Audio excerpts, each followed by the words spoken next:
Es ist eine Reise, die in den Bergen des Himalaya beginnt, geboren aus eiskalten Nächten, Sonne und Wind.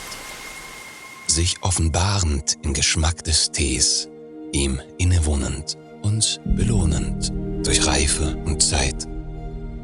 In der Symbiose von Millionen entsteht aus Kulturen, aus den kleinsten der Kleinen, ein Original, das die Welt sein eigen nennt. Von vergessener Tradition inspiriert, so wie die Alten es bereits getan, die sich manifestiert in Komplexität, Balance und Qualität. Und du erinnerst dich an ferne Küsten, das sanfte Rauschen eines Meeres, in dem du lauschend Stille fandest, so wie das Saure Süßes bindet, um in Balance zu sein.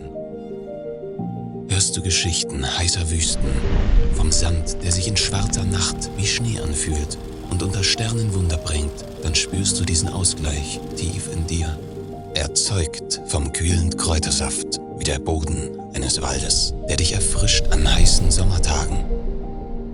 Du hast die süße Welt gesehen, bist neuen Freiheiten gefolgt, belebt und inspiriert von der Exotik, schmeckst du den Ruf nach dem Geheimnis, das du verborgen in dir trägst. Erinnerungen ferner Länder finden in dir Heimat, um zu ruhen, warten im Glas darauf, ihre Geschichten dir zu flüstern, dürstend, dich leise zu berühren.